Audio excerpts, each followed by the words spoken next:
Welcome to Goalie Science, the podcast that bridges the gap between goaltending, science, and peak performance. I'm your host, Jamie Phillips, a former professional goalie, currently pursuing a doctorate in physical therapy and specializing in goalie performance coaching. Joining me as always is Dr. Ben Cernick, a seasoned goalie coach and sports analytics specialist. Whether you find yourself at home, on the road, or at the rink, grab a cup of your favorite beverage and let's drop the puck on this week's episode.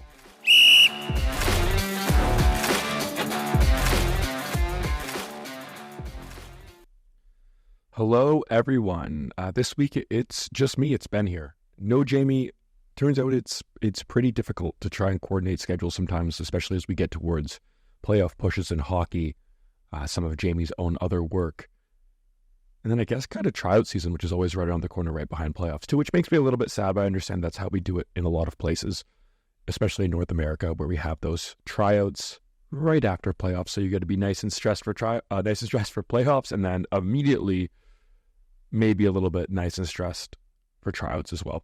But we're not going to talk about that today. So instead, we're going to have a chance, and I say I'm going to have a chance to talk to you about something that I'm seeing more and more lately, and something that I think needs to be talked about, which is a practice habit check-in. And I think that's especially important for goalies right now, as we're getting into the playoffs, or we're in the playoffs, or depending where you live, kind of getting towards the end of the season. And then good habits as we get towards tryouts as well, and things that are important for team practices and own personal training.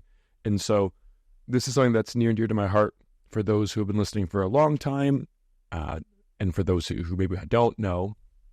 A lot of the work that I do is in hockey practice. A lot of the research we do is evaluating hockey practice and what that needs to look like and how we can optimize it. But obviously, as a goalie and a goalie coach, I care a lot about the behaviors of goalies within a practice, right? Because we can set up a perfectly designed practice, and that doesn't mean anyone, players or goalies, are going to take full advantage of it. So today, this is going to be just a brief little monologue of me talking about what I consider 3 really important principles to goalie practice, and then I have 3 examples of types of drills and how I would maybe want to maximize that, at least how I would want to see the goalies that I'm working with maximize it. But right off the bat, I think there's 3 important principles that we need to understand as a goalie when we're in a team practice.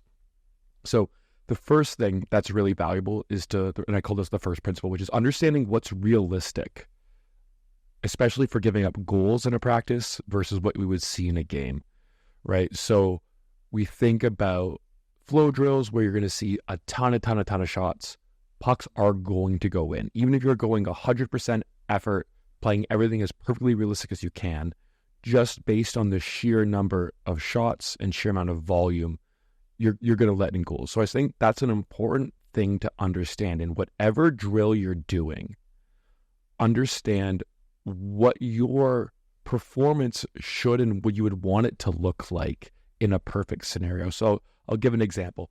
If we're doing a drill where the player comes in and they're required to shoot, just inside the blue line. Now, there's not a lot of drills that do that, but there are some where coaches are asking players to take 1 or 2 steps inside the blue line and take a shot as part of the drill.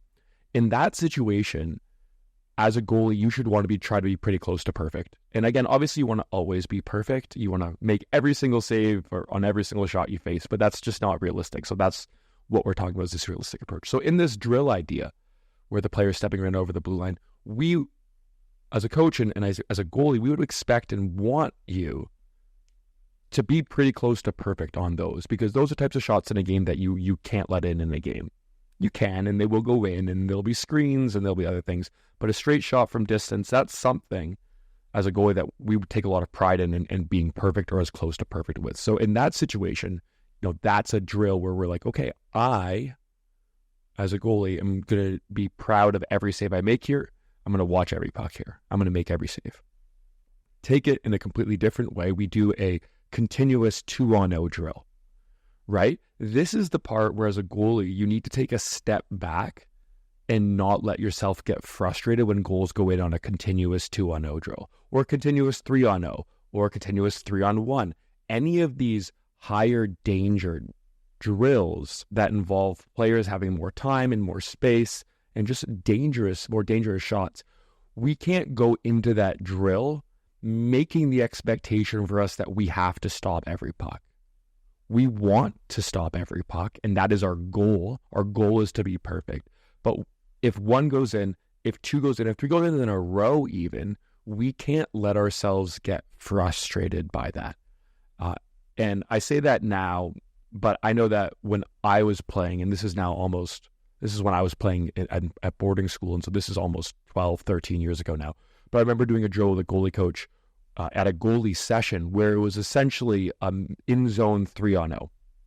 And I distinctly remember letting in a couple goals in a row and being super frustrated. I was really frustrated with what I thought that type of drill was. I didn't like that drill, obviously. I didn't love an in zone 3-on-0. It felt wrong to me from a goalie perspective.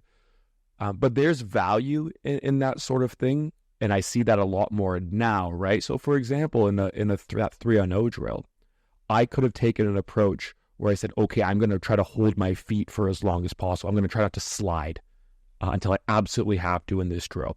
And I don't care if I get scored on as much because I'm practicing something that's valuable, which is the skill of holding your feet on tight plates, which is hard to do.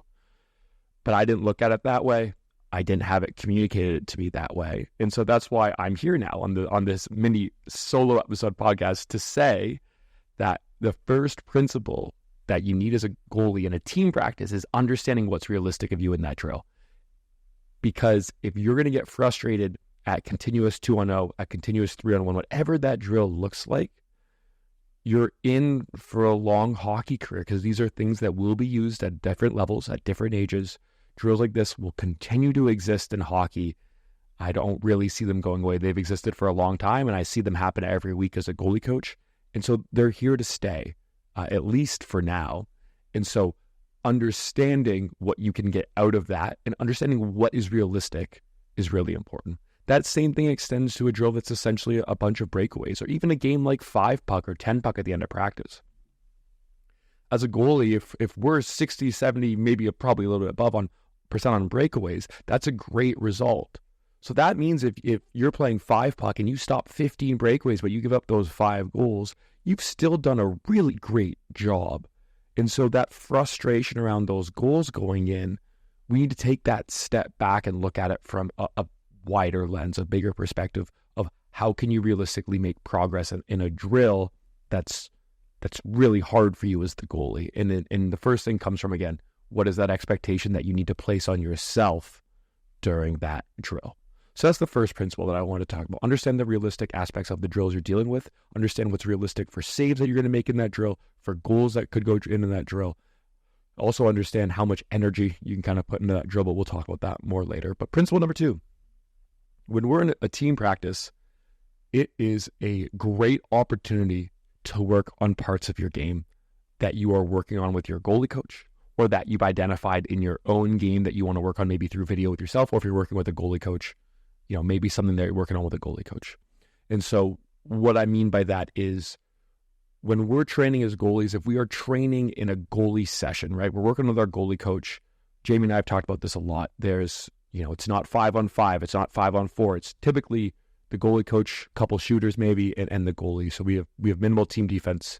We have non-realistic offense. So that style of training, while it's really valuable to work on things, is pretty far away from applying it into a game setting, right? So a game and then a goalie training session on this continuum of hockey are pretty far away.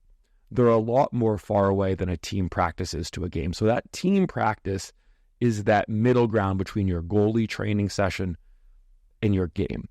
And so if you've been working on something with your goalie coach, or again, like you've identified on your own, that practice is a great opportunity to try to get reps on it. Think about this. If you're a goalie that's trying to change glove positioning, maybe you're working on following a player with smaller shuffles as they cut across. Those are all things that you can apply at faster speeds with more reps in a team practice setting. But you just have to be prepared to go in with that mindset that you're working on that. And it ties back in with that first principle where you might get scored on a little bit more if you're trying something, right? But it allows you to bridge from that goalie training session, or that maybe what we call a more non-representative training setting, get you close towards the game. So if you're working on something, the goalie coach, and then not bringing it into your team practices, you're going to have a really hard time bringing it in to your team games. It's not impossible. We can obviously make changes in a goalie training session and immediately go and implement them in a game. I'm not saying that we can't do that.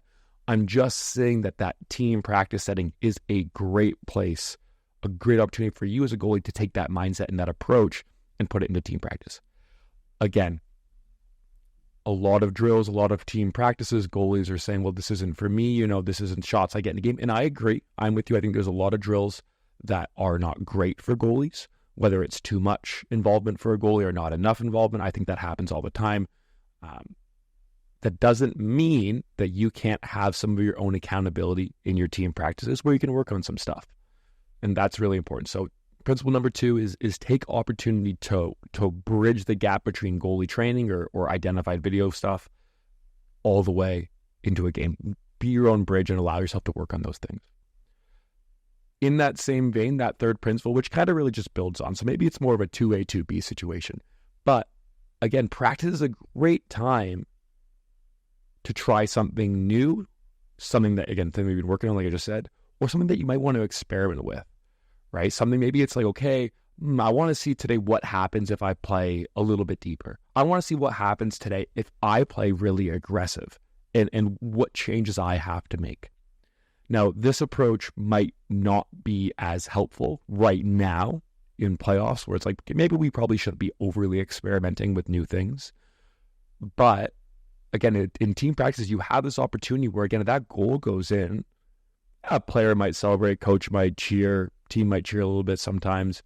You might be frustrated, but it doesn't go on the scoreboard. It doesn't really matter. The only people who care are the people who decide to care about it in that moment.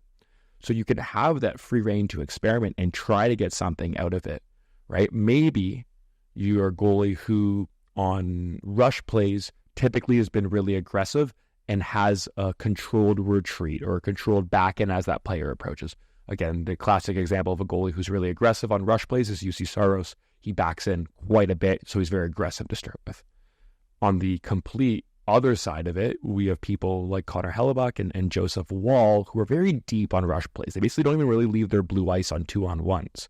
So maybe you want to try one of those two options. Maybe think about, okay, I don't like how I'm playing 2-on-1s, and guess what? We have a 2-on-1 drill. That's a great time for me to be able to experiment with something that I want to try and make changes, right? So it's not dissimilar from that second principle, right? So maybe this is a 2A and a 2B situation, but it is this opportunity that you can play around with stuff and have fun with it, because forcing yourself to play something differently is going to have to make you adapt. And so you can kind of put your own constraint on your approach by doing that. On the other end of the spectrum, you can try to be ultra consistent with your approach. Let's say, again, maybe this is more appropriate for right now in the playoff period, or as we're preparing for playoffs here. Maybe your goal is that I'm going to be consistent with my approach. So we're going to do a flow drill, but I'm going to ensure that I start on my goal line, middle of my net. I challenge out really quickly for every shot, and then I get right back to the middle of my net to reset. So maybe that's a little bit more work, but your approach wants to be, I want to get off that goal line fast, get out and get set quick.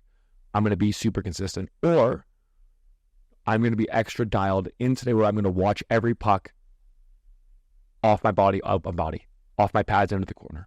Even if it goes in and my head's watching that puck all the way. And that's something that Jamie and I have talked lots about, something that we've had Derek Bujan on the podcast to talk about before as well, with things like playing around, maybe sitting on you deeper in your net to track pucks early in the practice, something we say all the time.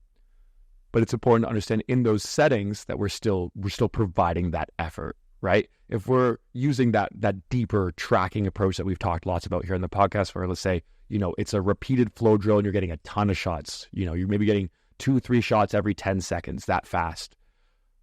Maybe we're going to play a little bit deeper because it's unrealistic otherwise to make all those saves and get around, because we'll lose our positioning. But we still need to have that effort, right? Okay, so maybe I'm not going to go down in the first 2 shots, but I'm going to watch that puck. I'm going to crisply get to my next spot for that second puck. But we still need to see that effort, right? Just if we're playing things unrealistically or not game realistically, doesn't mean we're not bringing that effort Doesn't mean we're not bringing that intensity. Doesn't mean we're not bringing that purpose. There really needs to be a purpose to everything we're doing in practice, right? Getting something out of that practice. Otherwise, you're just on the ice. And while it's great to be there, and sometimes the purpose is just fun. Sometimes the purpose is just making saves, having a good time, especially for our younger goalies. But as we get older, as we get more competitive, there needs to be that purpose, that internal drive that you bring as a goalie to those team practices.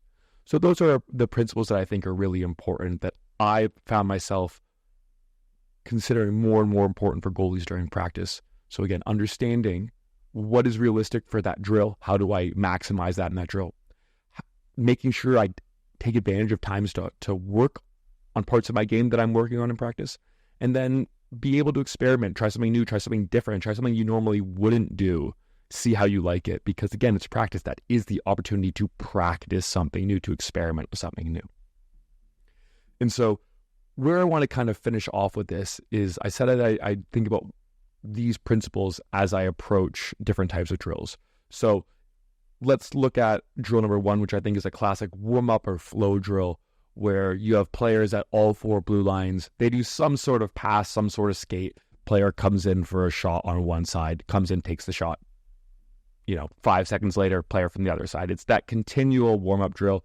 You can think of maybe even something like Canada Cup, which, come to think about it, I wonder if that has a different name in other countries. But the Canada Cup flow drill, where it's essentially 3 players get involved, but it's player picks a puck out of the corner, passes it to player 2.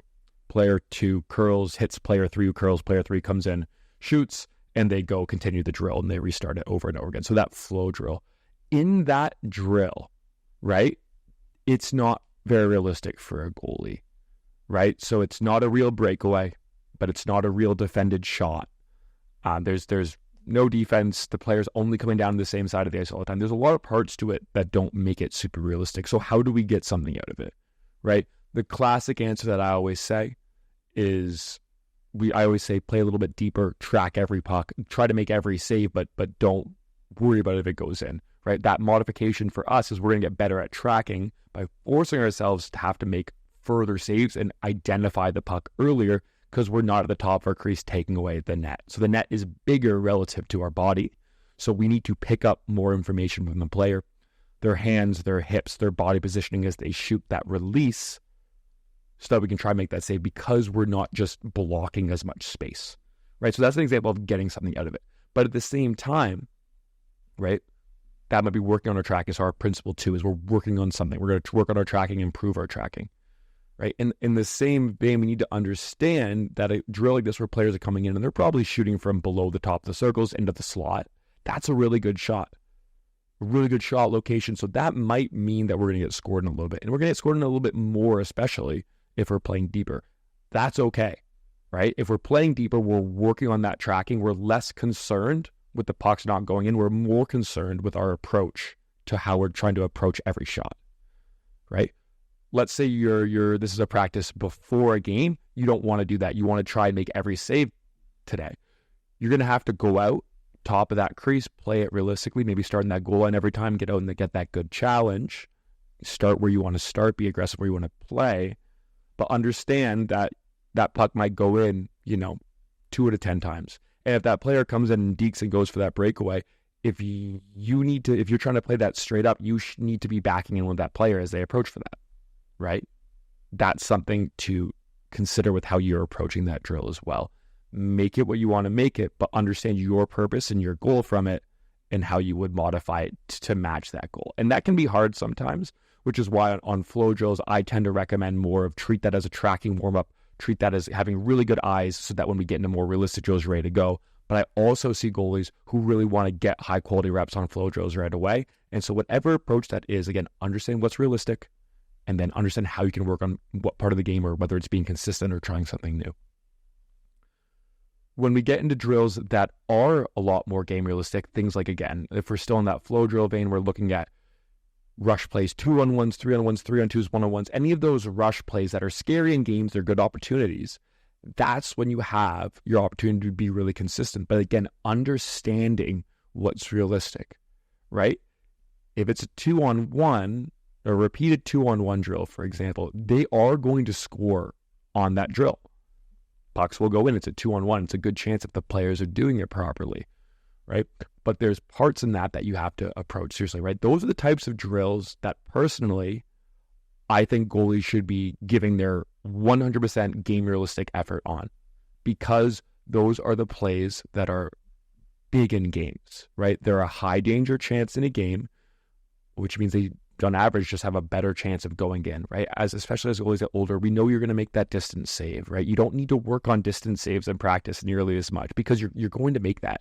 So you need to maximize your intent, your purpose, and your approach to those higher danger saves, those higher danger shots that we see in drills like 2-on-1s.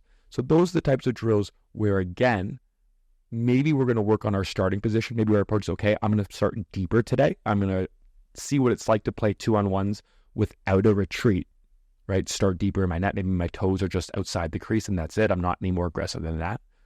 But also, if they score a double backdoor goal because my defender falls, I don't get upset and let myself get distracted from the next play and the next save, especially in practice, because something goes in, or because maybe a forward isn't taking it as serious as you want to take it. They're playing around with the puck and they're going slow and they're not treating it realistically, right? We don't let ourselves get bogged down by that, be held up by that. We approach that next play as realistic as we can.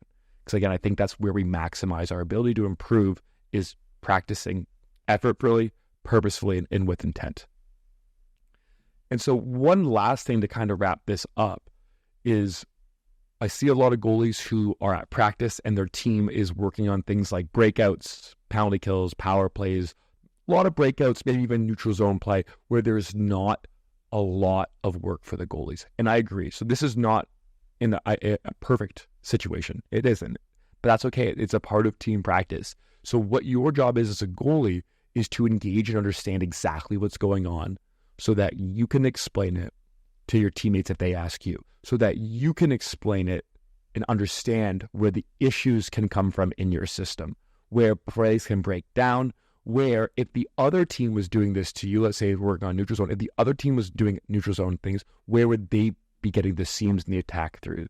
Understand what we can learn to better improve ourselves for a game, right? Like for example, understanding your own neutral zone defensive system is really important to understand where the soft spots are on the ice, where breakaways can develop, where 2-on-1s can develop, where a chip off the boards can lead to a soft area play where a high danger chance emerges from, right? If you don't understand the systems that your team is playing in front of you, then you're going to have a hard time. So I think those are really important, especially as you get older, higher levels, is being a leader in understanding all of your team's systems. So don't just skate away from the board when the coach is explaining it, and don't just shoot the puck into your own net over and over again when a coach is breaking something down in front of the team. It's your advantage to learn and understand that. One of the other things that I think is critical in these types of drills is you should be the loudest communicator on every single rep. If your team is doing a breakout drill, a penalty kill drill, whatever it looks like, you should be communicating with your players every single rep like you would want to communicate with them in a game. Communication is so important. It's something that pretty much every elite level goalie does, but it's not enough minor hockey junior goalies do. They're not loud enough. We're not communicating enough. It's something that we can improve all around. If you become a great communicator, players are understanding what's happening because you're helping them, they'll also become better communicators. There is that relationship, right? You can set the tone as the goalie there in drills where you might not be getting shots. You might not be directly involved, right? Treat those drills as an opportunity for learning for yourself, to better understand the game, to understand strengths and weaknesses, but also for you to practice your communication, get involved, be a bit of a leader in those situations. There's a lot of value in that. And it's, we honestly, I just am tired of goalies skating around shooting pucks into their own net when coaches are talking during breakout drills. Don't do it. Listen up. It's kind of the same thing. If your team is also, this is a side note, but if your team's getting yelled at, or if your team is, coaches are breaking something down, don't, and it's really quiet, just don't be the goalie that's slamming into posts and doing these footwork patterns that are carving up the ice while everyone else is stopped and listening, right? Be a part of the team. We at Goalie Science here always talk about how goalies are on a bit of an island, but the first step to not being on that island is to make yourself a bigger and clearer part of the team in all capacities, right? So coaches and organizations and systems need to be better and more inclusive with goaltenders. That's something that for sure needs to happen. But again, us as goaltenders, we can take some of that accountability. We can take some of that leadership to be involved and to make our role broader and at least more sane. So that's all I want to talk about today. Just a quick 25-minute episode here where I think these are some important approaches to practice that will better maximize your team practices. If you're a goalie that is on a team that has amazing team practices, that's awesome. I'm super happy for you. That's a great opportunity for you to just keep working, keep doing what you're doing. But if you're on a team and you're the goalie where you think, man, I don't get a lot of work, it's just not a very good practice for you. Or you're the goalie who gets 500 shots in practice. There's a middle ground to all of this where we can maximize our effort, maximize our approach for us to get better. And hopefully some of these principles, some of these approaches, and some of these examples can be a little bit helpful if you're finding yourself maybe a little bit frustrated one way or the other in understanding why we're doing something, right?